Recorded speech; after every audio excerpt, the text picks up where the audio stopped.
საქართველოს ბერლინში ერთ-ერთ ყველაზე პრესტიჟულ საერთაშორისო აგროსამრეწველო გამოფენაზე ეროვნული პავილიონით იყო წარმოდგენილი. გამოფენაში მონაწილეობდნენ ლურჯი მოცვის მწარმოებლები, მათ შორის იყვნენ საქართველოს მოცვის მწარმოებელთა ასოციაციის წევრი კომპანიები. სტუმრებს შესაძლებლობა ჰქონდათ გაცნობოდნენ ქართული მშრალი ხილისა და სანენებლების მწარმოებლების პროდუქციას.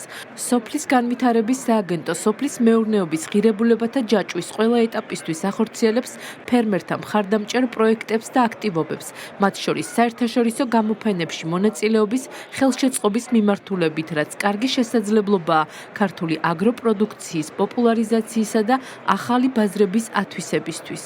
ლურჯი მოცვის კულტურა ერთ-ერთი მნიშვნელოვანი საექსპორტო მიმართულებაა, რომელიც ჩვენ ქვეყანას გააჩნია. ჩვენ გვაქვს ძალიან კარგი პოზიციები, ისე როგორც ხარისხის თვალსაზრისით, ასევე სეზონურობის თვალსაზრისით. ქართულ კომპანიებს აქვს შესაძლებლობა იპოვონ საერთაშორისო პარტნიორები, მოახდინონ საკუთარი პროდუქციის ექსპორტის დივერსიფიცირება და განავითარონ თავიანთი წარმოება. უფრო და უფრო მნიშვნელოვანი ხდება მთელ მსოფლიოში ჯანსაღი პროდუქცია ხელმისაწვდომობა, ჯანსაღი კვება და ამ მხრივ საქართველოს სრულიად განსაკუთრებული და გამორჩეული კლიმატური პირობები აქვს.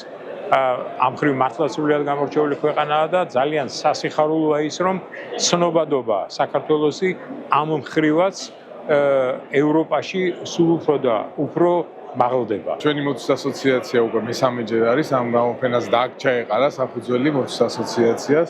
ძალიან მნიშვნელოვანი გამოფენა არის ზოგადად ხილის მწარმოებელი კომპანიებისთვის და ასევე ჩვენი ასოციაციისთვის, რადგან ის მყიდველები და ის ევროპელი იმპორტიორები, რომლებთანაც მუშაობთ, ყველა არის წარმოდგენილი აქვს, ასევე შესაძლებლობა გვაქვს, რომ დივერსიფიცირება გავაკეთოთ ბაზრის და ახალ მწარმოებლებს შევხვდეთ, ახალ იმპორტიორებს. ქართული კომპანიების საერთაშორისო ასპარეზზე წარდგენა სოფლის განვითარების სააგენტომ გერმანიის ეკონომიკურ გაერთიანებასთან თანამშრომლობით უზრუნველყო, რაც კიდევ ერთხელ უსვამს ხაზს ორ ქვეყანას შორის ეკონომიკური პარტნიორობის გაღრმავებას. გამოფენის ოფიციალურ გახსნას დაესწრნენ სოფლის განვითარების სააგენტოს დირექტორის მოადგილე გიორგი ავალიანი, გერმანიის ფედერაციულ რესპუბლიკაში საქართველოს საგანგებო და სრულუფლებიანი ელჩი ალექსანდრე კარტოზია. ჩვენ უკვე 10 წელზე მეტია, რაც ლურჯი მოცვი მოგვყავს და მსოფლიოს მასშტაბით თითქმის ყველგან ვყიდით და ამ მიმართულებით სახელმწიფოს დახმარება და სახელმწიფოს როლი ძალიან მნიშვნელოვანია. სოფლის განვითარების სააგენტოს დახმარებით ჩვენ უკვე მე-7 წელია, რაც არა მარტო ამ გამოფენაზე, მსოფლიო მასშტაბით თითქმის ყველა გამოფენაზე ვიღებთ მონაწილეობას. 2025 წელს ჰქონდა პირველი მოსავალი, რომელიც ადგილობრივ ბაზარზე გავყიდეთ.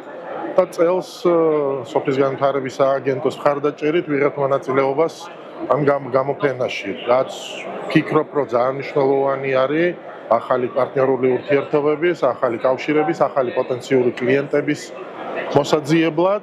ქართული მხარის მონაწილეობა განხორციელდა გარემოს დაცვისა და სოფლის მეურნეობის სამინისტროს მხარდაჭერით და სოფლის განვითარების სამინისტროს ორგანიზებით.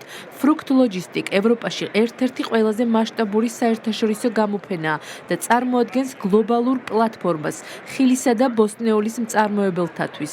მიმდინარე წელს გამოფენაში მონაწილეობდა სოფლის მეურნეობის სექტორში მოქმედი 2500-ზე მეტი ადგილობრივი და საერთაშორისო კომპანია.